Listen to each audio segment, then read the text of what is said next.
So on Saturday night in California, we've got the return of the headless chicken himself, everyone's favourite Disney actor, Jake Paul, who is taking on former world champion Julio Cesar Chavez Jr. Given Jake's track record of fighting old men, I'm honestly surprised he's not fighting senior, but Chavez Jr. it is. Put it this way, we've seen Jake fight a lot worse. He currently has a record of 11-1 with 7 wins coming via KO. Last time out, he fought Mike Tyson in quite possibly the worst fight of all time. It was horrendous.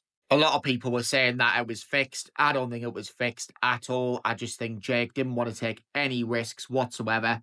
I definitely think he had a lot of respect for Mike, so probably didn't want to knock him out, and he knew he could win over 8 rounds easy, barely throwing a punch, and that's exactly what happened. Mike Tyson just looked like an ancient old man, which is exactly what he was. He was 58 at the time. He'd not had a professional fight in 19 years, and the last time we saw Mike Tyson in a professional ring prior to fighting Jake Paul, he looked shot to bits against Kevin McBride. So how the hell did anybody think he was going to look any better against Jake Paul?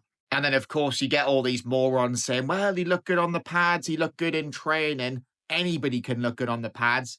What all of those documentaries weren't showing was how knackered Mike was after having a little flurry on the pads for 30 seconds. So Jake and Mike made tens of millions. They pulled the pants down of the public, and then Mike literally pulled his own pants down. Yeah, other than Mike, there's not a lot on Jake's record, really. Most of his wins come against older UFC fighters. A lot of them aren't even strikers. Mike Perry was a decent striker, but much smaller than him. Jake iced him inside 6 rounds. Nate Diaz went the distance but got dropped in round 5. Anderson Silva went the distance but got dropped in round 8. Tyrone Woodley gave a good account of himself in their first fight. He actually dropped Jake Paul in round 4. The ropes kept him up, but it wasn't scored a knockdown. And then Jakey Boy rematched Tyrone and knocked him spark out in round 6. Brutal right hand, nearly killing Tyrone. I mean, you were worried for him when he went down. Thankfully, he was all right. But yeah, he's an okay boxer, Jake. Some people say he's awful. He's not awful. He's average at best. He is improving all the time. He definitely got massively found out against Tommy Fury. He got outboxed for the majority of that fight for me. He did drop Tommy in round 8 with a jab, but it was more of a flash knockdown than anything else. He didn't really hurt Tommy. And other than that, I thought Tommy won most of the rounds. Jake just couldn't get into it. But he has got a lot better since then. I think if he rematched Tommy now, he'd probably beat him, given how inactive Tommy's been. And Jake definitely has came on leaps and bounds since then. But there's definitely a ceiling with him. I'd say his best 2 wins are probably Andre August, who he KO'd in a round, and then Ryan Borland, who he also stopped in a round as well. So he's got decent power, okay jab, decent fundamentals. He's got a good chin as well. Other than in the first Tyrone Woodley fight, he's never really been hurt, so he can take a shot. And you've got to say, at the age of 28, in his athletic prime, he is definitely a massive favourite to beat Chavez, who has slowed down massively. I think Jake can outbox Chavez on the back foot and make it quite boring, or if he plants his feet, he's definitely got the power to get him out of there. The Mexican currently has a record of 54-6-1 with 34 wins coming via knockout. I like Chavez Jr., man. I think he's a cool guy. He gets a lot of stick, but I think he comes across sound. Genuine world-class fighter as well. Back in his heyday, he defeated Sebastian Zibic over 12 rounds, picking up the WBC middleweight title. Close fight. It was a majority decision, but I definitely think Chavez done enough to win that night. He then successfully defended his belt against Peter Manfredo Jr., stopping him inside 5 rounds. Easy work for Chavez. Manfredo was well past it by then. He then had a much harder fight with Rubio over 12 rounds, got a unanimous decision win there. Not the best performance in the world from Chavez, but another successful title defense. And then he fought Andy Lee, who was causing Chavez a lot of problems, especially early on. He was outboxing him. He's a very underrated boxer, Andy Lee. Southpaw, he can punch as well, but Chavez did break him down. He slowed him down to the body and got the stoppage win in round 7. And then Chavez took on Sergio Martinez in a mega fight. Chavez was the WBC champion going into it. Martinez was the Ring Magazine champion going into it, and also the pound-for-pound number 3 in the world at the time. And it's well documented, Chavez Jr. just pissed around and did not take this fight camp seriously at all. Freddie Roach was going insane, thinking, where the fuck is he? He was meant to be at training 4 hours ago. Chavez Jr. was just swatted around in his pink underpants, just basically not giving a flying fuck about the fact that he is going in there with an absolute killer in Sergio Martinez. And in the fight itself, Chavez Jr. got schooled for the first 11 rounds. He looked lost in there. He was marching forward, getting outboxed by Martinez, who looked so comfortable in there. It looked like it was just a walk in the park for him. And then in round 12, Chavez Jr. drops Martinez, nearly gets him out of there.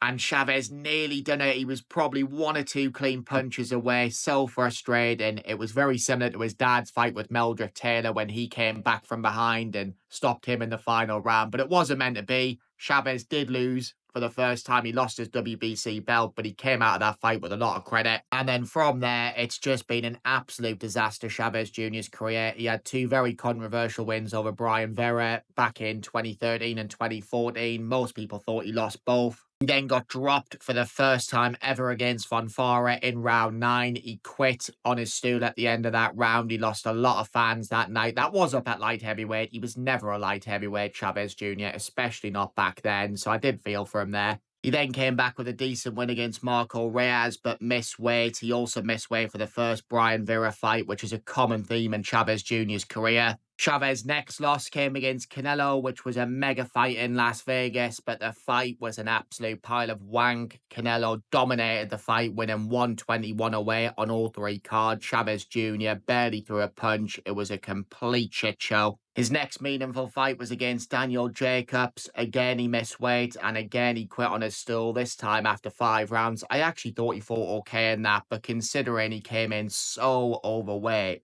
it was an absolute disgrace, really. And again, he got so much abuse from the fans for that. He's also lost to Cazares, which was a technical decision loss after 6 rounds. Chavez was cut due to an accidental headbutt, but again, just didn't look himself, boxed terribly. And then since that loss, the levels in opposition have significantly dropped. He's had a couple of pointless wins in Mexico, but also lost to Anderson Silva back in 2021, who is an ancient MMA fighter.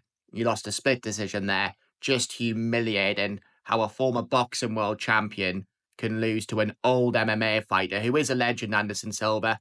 But at the same time, come on, man. Chavez should have been stopping Silva, even if Chavez was well past it. Again, he missed weight for that fight, just standard, and just not good enough. He has had 2 wins since then, the latest against Uriah Hall. That was Uriah's second ever professional boxing fight. He's an MMA fighter. Chavez looked pretty poor that night, but did get a clear win via a unanimous decision over 6 rounds. He should be stopping Uriah Hall and fighters of that caliber, but at least he is coming off a couple of victories. He does also seem in a happy place, Chavez Jr. He's got a good relationship with his dad, which is nice to see. They've had their issues over the years, so it's good that they're getting on. Chavez Jr.'s also been in jail for gun charges, which was a bit of a worrying time for him, but that all seems behind him. Like his dad as well, Jr. has also been in rehab because of substance abuse. Thankfully, Steffi Bull has been banged up now, so both of them can stay clean. But yeah, unfortunately for Chavez Jr., I just don't see him winning at all this weekend. He's not a cruiserweight. He's 39. He's not took boxing seriously for years. His last good performance was against Andy Lee back in 2012. He has only been stopped twice, both times quitting on his stool. He's only actually been dropped once against Fonfara, so he's very tough, very game.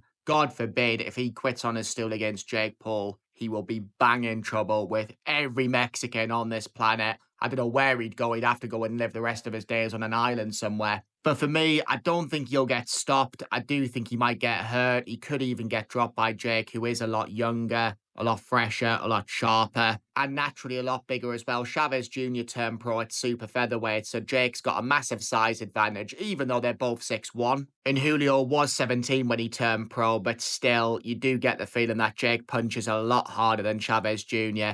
But I do think he will box on the back foot. I know he would love to get the stoppage so he could say that he's done something Canelo couldn't do by stopping Chavez Jr. But I think this has got Jake Paul unanimous decision win written all over it. But hopefully Julio saves boxing and knocks Jake Paul spark out.